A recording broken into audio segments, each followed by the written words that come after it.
Hang on. No video. No intro today. Kristian Right. Livolsi, we're live. This is the hot seat. We are live. It is Tuesday. I want to dive straight into it today. Let's not muck around. Are you an imposter? Abso-fucking-lutely. We might not be live for much longer if that's how we're going to open our shows. Um, let's dive into this topic, Christian. I know you're unwell. You've been unwell for a bit over a week now. It's not letting up on you. So let's dive in, get the magic happening, and then you can hopefully go and take some rest, which I know you won't do, but I'll pretend that's what you're going to do. I'm pretty sure that's exactly what my doctor just said about 20 minutes ago when she decided to ring me to tell me, we know what the problem is. You don't Mm. just have COVID, you also have influenza A, and you also have human meta fuck something or other. She goes, you have 3 viruses all at the same time. How are you Mm. still functioning? And I'm like, because I just am. But yeah, as everyone knows, the hearing is the thing that's challenging me. Everything else is kind of like, I'm working from home. I'm staying away from everyone. My daughter has Hmm. influenza A as well, so doctor's pretty confident that's where I got that from after I contracted COVID. Yep. We're trying to Hmm. find out how I contracted this other bloody thing. But on all accounts, it looks like the COVID is killing everything else. Mm. So hence why I don't seem to have all these random infections. But look, it is what it is. Just makes concentration a bit hard. But we've got to keep Yep. the wheels moving, and that's what we're going to keep doing. And you Yeah. want to talk to me about being an imposter? Thanks. That's very I offensive. do. Look, this is a topic I wanted to dive into for quite some time now because I think it's so relevant for business owners and what they go through, no matter what phase of your business you're in. I think this can be really, really helpful to understand what it is and how you can overcome some of those things. So, I, I just want to get straight into the first question is I'd love to ask you, Christian, what is your definition of imposter syndrome? What does it mean to you if you're saying that, you're being an imposter? Look, I mean, there are lots of definitions around imposter syndrome, um, but imposter syndrome really is a psychological phenomenon. And what it is where individuals doubt their accomplishments, um, and really have a persistent fear of, for whatever reason, being exposed as a fraud, despite bucket load of evidence and success, right? Mm-hmm. So it's not about lacking skills or qualification. It's rather about that internal experience, Simone, of believing that you're just not as competent as others perceive you to be.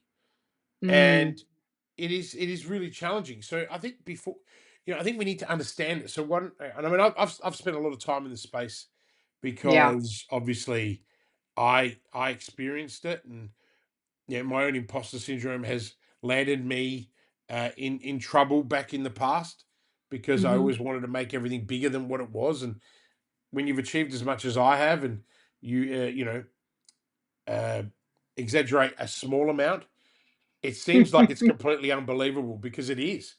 But the reality of it is, even the slightest embellishment, um, and this is quite common for highly successful people that are also extroverted. The introverts tend to not worry too much; they just sit in Hmm. silence and in pain.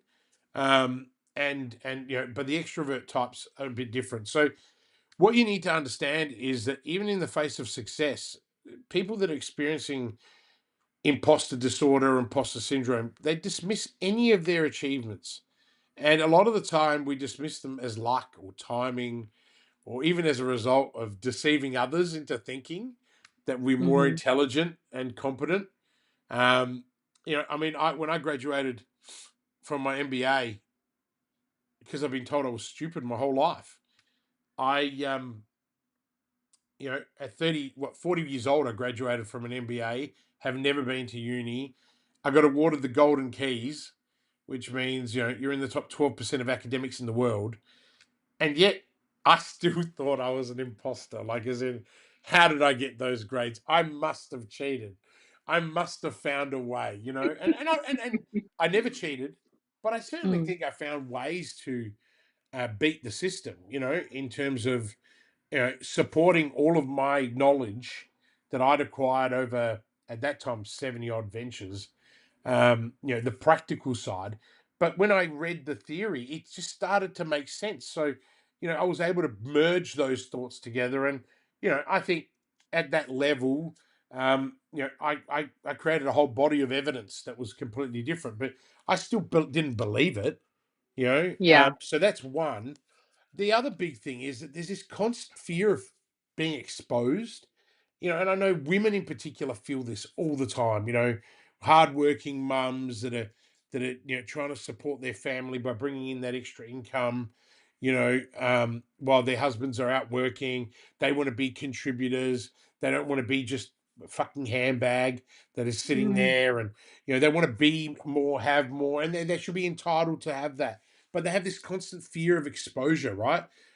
And I think that goes for any oppressed society or gender or whatever it might be, right? So it's not just women; it's anyone who's endured a period of oppression for a long time. So there's this prevailing fear that someone will actually unmask them and mm, and perceive their inadequacies, which then leads to like anxiety and stress, and you know, especially when you're facing new challenges, um, even opportunities, right? So then there's the other part. There's the overachievement. Okay, you know, in an attempt to cover all of the insecurities and individuals, they push themselves to work harder and harder and harder, even when they've got three viruses. This this isn't about striving for success, but it's actually about avoiding the failure at all costs. And I think in one of my books that I wrote, you know, it's okay to fail. That's something that comes through, you know, and I wrote that from my own experiences when I was going through a very challenging period of dealing with imposter syndrome. So, you know, I'm very fortunate I can talk from experience, but I've also studied this area because I found it incredibly fascinating, particularly overcome it. So some of the actionable outcomes that our listeners um, can use and that I used is, you know, regularly reflect on and document your achievements as well mm, as your skills, right?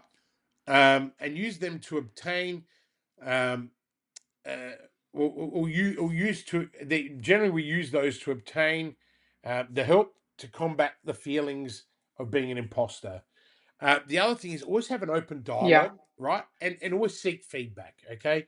And look, in my Mhm. research when I was doing this, believe it or not, you know, Howard Schultz, the former CEO, I think he's back actually, former CEO, founder of Starbucks, has openly discussed the feeling, well, the feelings and feeling like an imposter, despite his enormous success, Simone, enormous success, Yeah. right?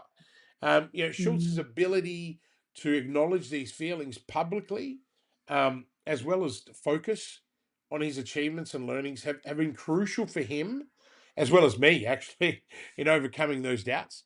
And his story yeah. is actually a powerful reminder that even the most successful individuals can experience imposter syndrome, and that acknowledging and addressing it is actually part of a successful personal and professional strategy. So, understanding Okay. imposter syndrome is actually a common experience, especially amongst high achievers, those of us with ADHD. I mean, like, hell, you know, if you want to get into our new program, Growth School, you kind of almost have to have ADHD. It's kind of a prerequisite we're setting, um, because to keep up with my It's a leadership. commonality, isn't it? It's a theme that we're noticing Oh, amongst our totally. current You know, community members. Yeah, and I think you're starting to go into my second question, so I'm going to get it out there. How can you identify if you're experiencing this situation? Is it an awareness piece that you need to see, or is it something that someone else might highlight to you? You know, a peer or a mentor or something. How do you know if you're actually feeling this way? well, for me, for me, it was actually my colleagues like picking it up. I think I Hmm. kind of always knew, but I didn't know enough about it. I mean, I didn't even know what it was. When someone called me an Yeah. imposter, I got deeply offended the first time. It was actually when I was an adjunct professor. at the Adelaide University, and I'd become the inaugural entrepreneur in residence. So, I mean, you just think of these fancy freaking titles, right? Like, Mhm. here I am, this guy that's failed and succeeded, and I've always worn failure on my sleeve. So people tend to criticize me for my failures back then. And it Mhm. was quite Yeah. hilarious because I kind of brought it upon myself because I kind of always kept acknowledging the failure and but never kind of acknowledged all the success. And it's quite ironic because I have so many awards and I've made so much money, and yet Mm. none of those things ever used to come into my space, right? Because I was Yeah. more focused on talking about what I didn't achieve in order Mhm. to keep me away. And it was a fellow colleague in the entrepreneurship innovation commercialization center, which I was an adjunct professor in the business school, who said, "Christian, you have imposter syndrome." I said, "Mate, what are you talking?" Oh, actually, he said, "You're imposter first," and I almost wanted to kill him. His name was Paul, and I was like, and he studied this area because he was a professor of entrepreneurship. Paul Yeah. Steffens, if I remember correctly, was his surname. And it was quite remarkable because I was like, "Mate, give me some information on this. What on earth are you talking about?" And then I Mm. spoke to a professor of mine at my MBA, um, Ruchi, who's an organizational behavioral psychologist. And Ruchi's come and spoken at our events. Ruchi's now moving to Singapore to teach at the business school in Nanjam there. And she said, "Here, this is all the information you need." And it was quite remarkable. You start to dive into this, and recognizing it is the first step, right? I Mm. had no idea. And here I am. And it took me years, right? It took me years. And then, the irony of it all, the one thing that I embellished a couple of years earlier is a thing that derailed my entire career for a while because, or my Mm. academic career, because Yeah. some journalists decided to uncover something. And ironically, it was because of the imposter syndrome and the situation that I found myself in. My grandmother died the day before, and I watched her die, and it was very traumatic. But being a professional, I turn up, didn't I? So I turn up to speak at a conference at the convention center, and I say an embellishment that I should never have said. Right? Simple. Yeah. Okay. Most people, they say embellishments every day, they get completely ignored, they're non-existent. Someone like me, it makes front page news, right?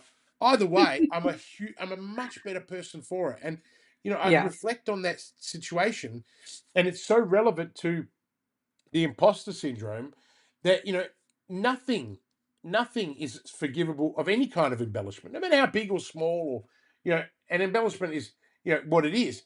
You shouldn't be lying to people, and you shouldn't be doing a whole bunch of other shit. But the ultimate thing is understand the cause, recognize it. And so by this point, even when this had happened, I'd already recognized it. And so I was Mm. like, oh my God, I'm having to deal with this. It's a great lesson to learn.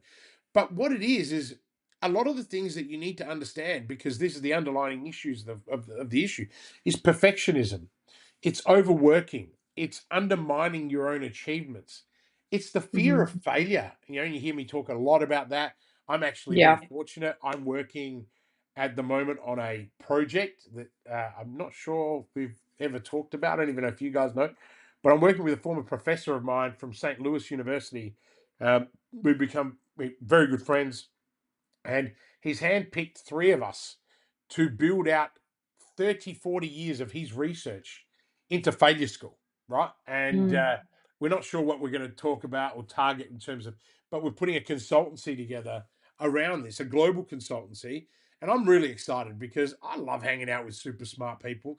And it makes me, it leverages me into a position where I feel more confident, right? I don't feel less when I'm around these people. And all of these people, bar one, have PhDs, and the bar one is getting one. So Yeah. I'm kind of still this enigma, right? That doesn't fit the mold, but I feel equal because they allow me to be equal, because they respect what I know. But I don't have this fear of failure anymore. And I don't believe that I need to be or have or do more to be the person that I am. I am complete. Mm. If I want to have more or be more or do more, it's my own free will and my own choice, right? Yeah. And we all know how much I love work, right? And so my overworking is not overworking. I love it. Like I said to my doctor just before, I said, she needs, Christian, you really need to rest. Like 3 viruses, your body needs sleep. I'm like, I don't want to rest. This fills my cup. You messaged me and said, "Hey, listen, you really don't need to be doing this, Christian, today." And I'm like, "Hell no! Like this What fills did I my say? cup." No one's going to give you a trophy for continuing on. Will you just Yeah, go and rest already? yeah. But again, I'm not interested in the trophies, right? Because what I'm interested in is being able to share my experience from a genuine place of love and care for people, so that they don't have to endure what I've been through, or what Howard Schultz has been through, or myriad of other people, right? So some of Mm, the things that people can do once you've recognized it through either your peers or from listening to this episode, right, is yeah. awareness and acceptance. You need to be able Mm, to talk about it. I just didn't, I just didn't get told by Paul, "Hey, you are an imposter," and then by Ruchi, and then I went out and read stuff, and all of a sudden it got better, right? Like it took yeah. ages, right? It took me months and months, and then when I had that issue, that very public issue, Hmm. I had to really dig really deep to go, "Hey, my God, the punishment is real for me." And it was the Yeah. best thing that ever happened, because from that point on, I really, and look, the universe works in mysterious ways with me. It Hmm. really does. If I do something wrong, or I do something that's not in alignment with my purpose, the universe doesn't just give me a slap in the face. It gives me a, jab, jab, and a right hook, and then tries to KO me. And Hmm. I think that, many, many times growing up, I always thought that I was very unlucky.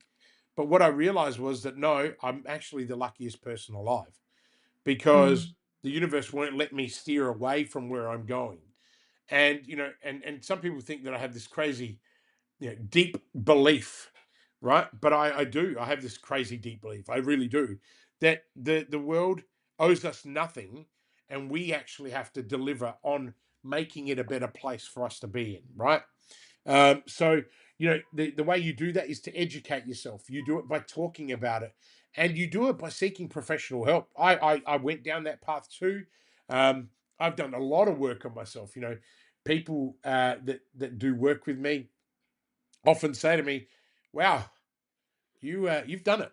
Like, yeah, it's like, yeah, man. I invest my money back into me, um, in order to be the very best version of myself. I mean, I hmm. can't possibly be accountable uh, in helping thousands of people who join our programs, who I advise, and you know, I was actually doing some math yesterday, thinking of the amount of people we've actually impacted in the last 12 months, just from my clients, or our clients, and their people in their teams.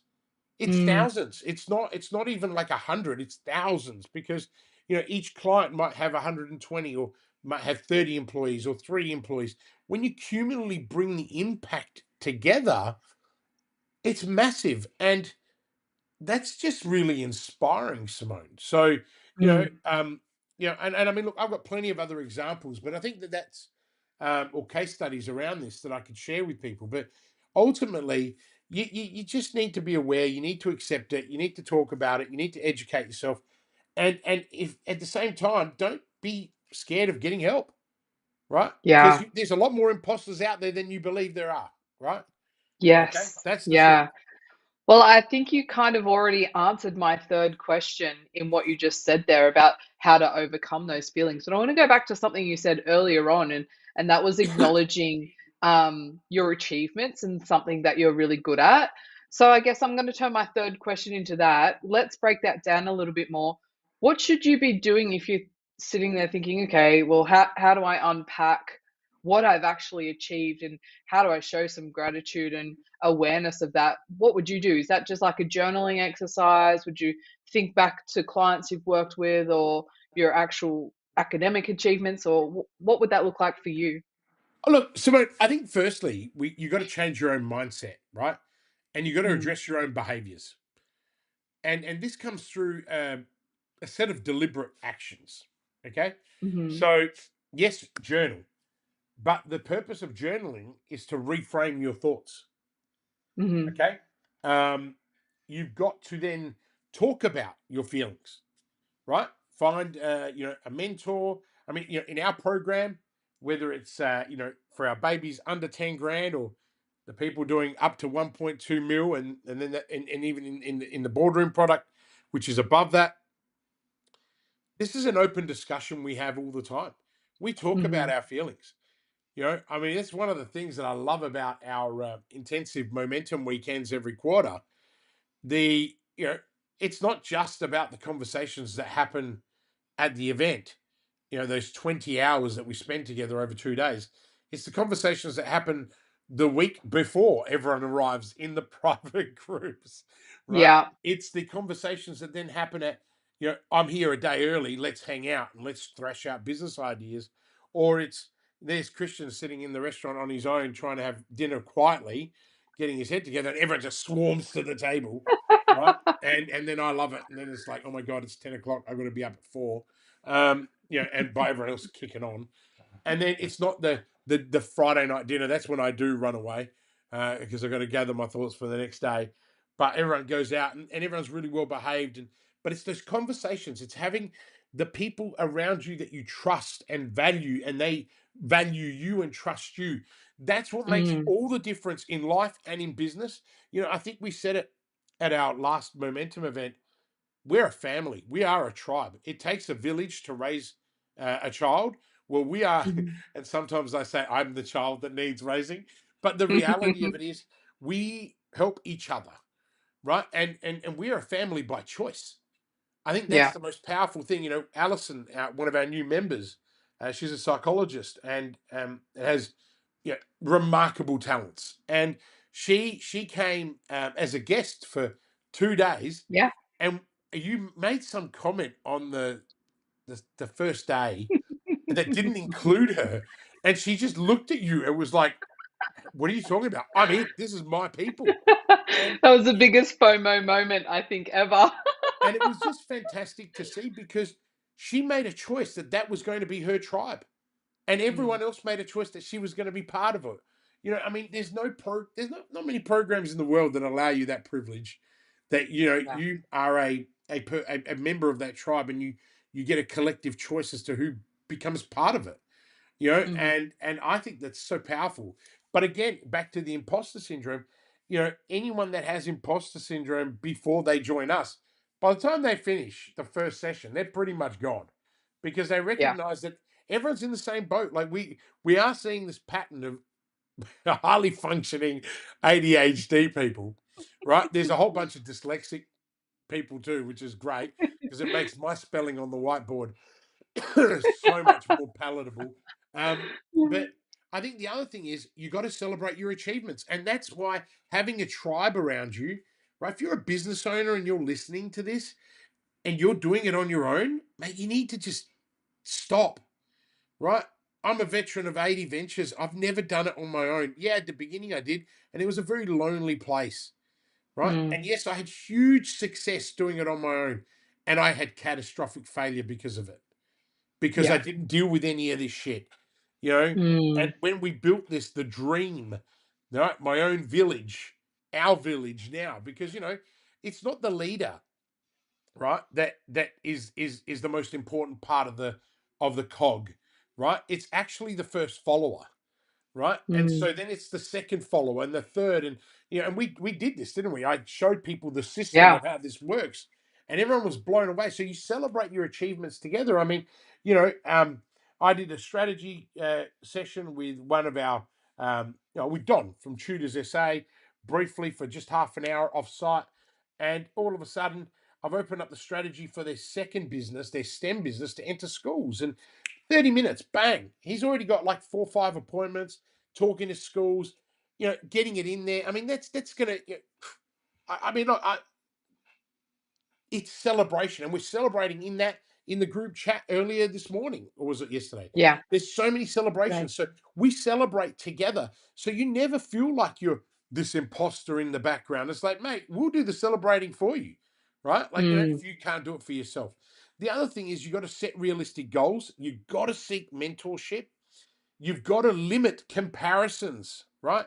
Like, none of us compare each other in the group. I think the best feedback we got from the last momentum event is, Christian, I love when you talk about your own team. and you show your vulnerability within your own organization. Because a lot of people forget, I also run my own companies on top of this, whereas Yeah. most people don't. They run a coaching business or an advisory business, and that's it. Well, I run a handful of my own companies with, a large group of staff across the world, right? So Mhm. I'm a full-blown practitioner and academic, right? And Yeah. and the thing is, and I say that proudly, and some people say, Christian, you're boastful. Mate, I'm not boastful. I'm just telling you the facts, mate. If you can't handle the facts, then you don't have to listen to my shit and you don't have to be part of my tribe. The chances are I won't let you, right? Yeah. And it's not me, it's the people. I mean, first they got to get through the gatekeeper, which is you, then they got to get through the team, right? And I mean, so the point I'm making, and this is not some self-serving conversation. This is about imposter syndrome. When you've got it, all of this bullshit is bullshit. It's what you talk about. You make all these excuses. People that suffer from imposter syndrome really need help because they're special people. There's so much talent out there, right? And imposter syndrome, even if someone has not been successful yet, they feel it because of that reason. So, invest in professional development. And I look back and I want to just Cheryl, what's her name? Cheryl Sandberg, right? She's the Mhm. was the chief operating officer of Facebook, and I Of think she might Facebook, still yeah. be, right? She openly discussed her battle with imposter syndrome despite her high profile career. This is a very Mm. common trait for women, right? She emphasized the importance of acknowledging these feelings and moving forward despite them, right? She's an Yeah. advocate for leaning into these challenges. And even when you feel unqualified or even scared, Simone, it's a method to overcome self-doubt and build genuine reassurance. It's authenticity. And, I speak to Jody, one of my other clients, who is the CEO now of a 30 plus year second generation engineering firm. She's also the chairwoman, or the chairman, or chairwoman, or the chair, as I call it, of the regional development agency, right, for the Murraylands. And she's an amazing human being. And the imposter syndrome when I first met her was real, right? Mhm. So real that when I'm chairman of their company and head strategist, and when I was working with them, I identified that for that organization to step into the new millennia to grow, we needed a role restructure, right? And Mhm. and remember their husband and wife, husband, family originally. Jody was CFO, and she felt such an imposter that she could never become the CEO. And I'm like, mate, Jeremy is the best director of business development on the planet. He's wearing Mhm. so many hats as the MD that we can't go and we're building layers of leadership because we're growing. Like it's just 20-30% year on year growth. And, we're doing some of the coolest bridge projects in the country. We're doing some of the coolest large structural steel infrastructure. And this is a little country town with a population of like, honestly, no shit. It must have, Bohill must have, I don't want to offend anyone in Bow, but I don't think it's more than 10,000 people, right? And it's right on the beautiful Murray River. But Mm. they've got some of the best people I've ever had the privilege of working with. Tom, the GM, started there as a metal fabricator, as a welder, boilermaker, and has worked his way up to GM, right? Mm. And under my custodianship as chair, he's had two um, promotions, much to the fact that he gets petrified every time because he too, a very confident person, brilliant at what he does, but imposter syndrome because it's like, oh, I couldn't do this. Absolutely, you can, mate. You got the Mm. skills, you got the talent, you just got to have the mindset. And I think if I can just wrap up on that, that's so fundamentally important. And it's why I'm on this call. And it's why I don't give a shit that I got three bloody viruses that can knock me out because I believe people need to hear this. I think people need to understand. They need to see the truth. I'm not an academic in this space. I'm a practitioner who's gone and done a bucket load of reading on it and has realized, hey, there is a better future there for you, for me, and the entire human race. And it's a choice, Mm. right? It's a choice.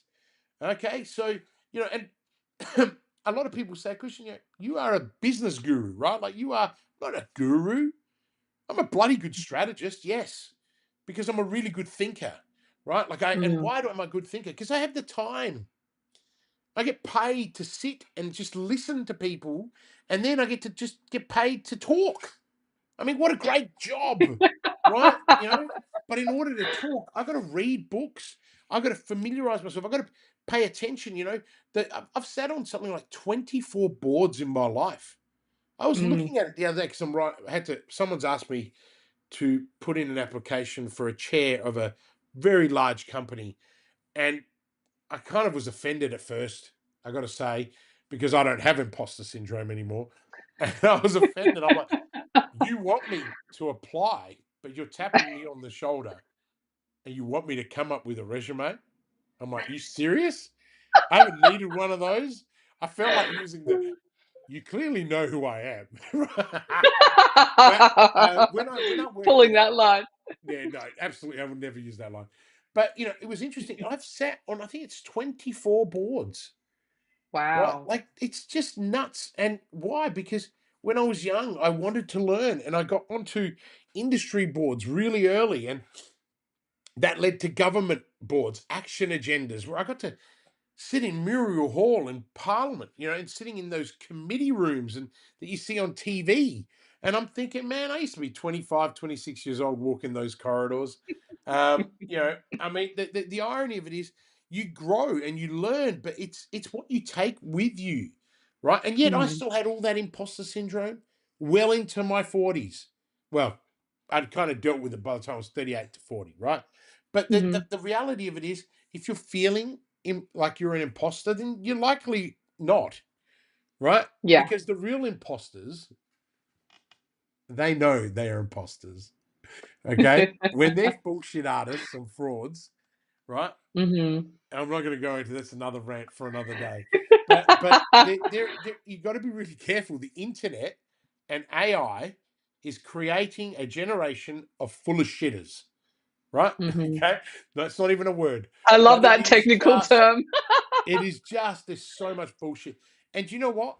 I feel sorry for people because, I can go and create a course using AI because everyone's too stupid to realize that it's not closed AI, it's open AI, which means everything people are feeding into Mhm. this is becoming free information, right? For these AI Mhm. languages to then use. And so you can go and create a course and sound like me. Now, Jesus, I feel bad. Don't do that. But you can go out and sell it, and you can hire a helicopter, you can hire a plane, you can hire a car for the day with about 5 grand, right? You could look like you are making hundreds of millions of dollars. And there's a lot of suckers out there. And a lot of people, what they're out there doing is they're out there going, I need more money, which means I need more leads, which means I need someone to teach me how to do ads. And all these business coaches are ads experts. Do you know how many of these Mhm. guys I talk to now and they suffer from imposter syndrome because they fucking truly are? And I say to Mhm. them, I said, mate, you are an imposter. You're not a business coach. You're not a business advisor. You teach someone how to do ads. When that Yeah. person then hits, yeah, and by the way, some of these guys are brilliant at doing this, right? And so I Mhm. say to them, don't sell yourself short. Be the ad specialist. Sell that. Oh, but then what Yeah. happens after that? After that, have an affiliate partnership with someone you can handball them to that does a better job than you. You don't have to be the one size fits all, right? Like Yeah. shit, man. Like stick to what you do. Do it really, really, really well, right? And get on with it. And sometimes they're like, Christian, I need to work with you. I mean, I know you do, dude, but just do what I'm telling you to do, right? Like, and there's so many brilliant people out there. There's so many really smart dudes out there. Seriously, like David Fogarty from the Oddie. I've only had the privilege of meeting once, and it was a very brief moment. Um, and you know, very quietly spoken, but mate, that kid, he busted his guts learning how to fail, right? And built a successful e-commerce business in different products, and now he's out there coaching people how to do it. He's not out there proclaiming that he knows everything. He's out there saying here's how to build an e-com business, and he's very clever, right? Yeah. And I'm led to believe that he's making more money from that than he's made from the Audi, which is quite is Audi, whatever they're called. Mm. But amazing. But I bet you when you look at his steep story, you look at the trial and errors that he endured, right? But again, he's not Mm. trying to tell you how to suck eggs. He's saying, mate, this is how I built my business. This is how I did it. And because he's actually failed, and he's probably never talked enough about what he's failed at, but he I also believe that he's come from a lineage of a family business. Like, he's seen his parents work in that business. And I think that makes a big difference. But he wasn't born with a silver spoon of here. Just go out and Yeah. I'm going to keep bankrolling you until you sort it out. So, and no doubt, I bet you anything, he's had some imposter syndrome. Guys like Toby Pierce have probably experienced imposter syndrome. That's him and Kayla sold Sweat for an undisclosed Sweat. amount of money, then bought it back. Hmm. You know, they're high functioning people who work their ass off. You Hmm. know, I've had plenty of conversations with Toby, and he works his ass off. I mean, if it wasn't for Toby, I wouldn't be the reader that I am today. I took Mm. instructions from a then 27-year-old who said to me, "You don't read enough." I'm like, "Great, I'm going to start reading." And thanks to him, I've got one of the best books collections that I've ever had, and it's made me smarter. So, Yeah. I mean, it doesn't matter who you take the information from, just be prepared to do, right? If you want more, you've got to do more, right? Yeah. I love Whew, that. I got a bit Kristian fired up there. Livolsi, it's always a good day for me when I get you on a tangent and get you really passionate about something. So I'm glad I was able to inspire that from you today, despite feeling a little unwell. It definitely didn't come across in the last 20 minutes of explaining about imposter I syndrome. told you I it was fills my cup, right? I mean, I'm probably going to pass out on the floor in a minute and go, "Oh my god!" Right? You'll need a No, nap after this. no, I've cancelled the rest of my day. I've only got one client call overseas that I've got to handle, and then I'm working. I got brought in a big whiteboard into home because I've been stuck at home for 2 weeks and I can't draw. If I draw on all of our windows in the front room, Lucy will kill me. So Yes, you I'm will. drawing on the whiteboard and I've mapped out a whole bunch of new flows and stuff. And also, I'm planning for our momentum weekend in Sydney, which is Yes, in 10 weeks' time. September. Yep. And so I'm putting the content together for that, for the skills day, which is going to be epic. Epic. I Hmm. can't wait. It's going to be so much fun. Um, but yeah, thank you, Absolutely. Simone. And yeah, thank you for everyone that's been listening. And hopefully, there's some really good insight into imposter syndrome. No doubt, we're probably going to flip this hot seat and turn it into a wicked 30-minute VSL. Mm. Anyone doesn't know what that is? I don't know what it stands for, but it's a money making thing, right? No, we're going to turn it into something that people could actually watch over and over again for free because I love to just be able to impart whatever I've learned in my life and give it back to people so they can use it for whatever means they have. Thank you, Simone, for always coming up with excellent questions. And yes, now the adrenaline is fading and I need some Panadol. You're very welcome, Kristian Livolsi. Thank you once again for your time and insights. This has been the Hot Seat, and we'll be back next Tuesday with some more hot topics of discussion. Amazing. Yep. I'm trying to find the button. It's like there. Working with Kristian is a game changer. Hi, I'm Adrian Lee from GrowthLink Coaching and Consulting. I started working with Kristian in August 2020 as his LinkedIn growth consultant. We worked together on his LinkedIn brand for about 12 months before becoming business partners in Growth Outsourced late 2021. Kristian is a hidden genius. He helped me break through a significant financial target by restructuring my growth consulting online business offer. I don't know of any one person who can give you so much focus, clarity, and structure to live your purpose and get shit done. He holds you accountable to your words and gives you the tough love when you need it. I love his no BS approach to business and life. Everyone needs a Kristian Livolsi in their life. Do whatever you have to work with Kristian. This is just the beginning for us, and I am super pumped to continue growing together.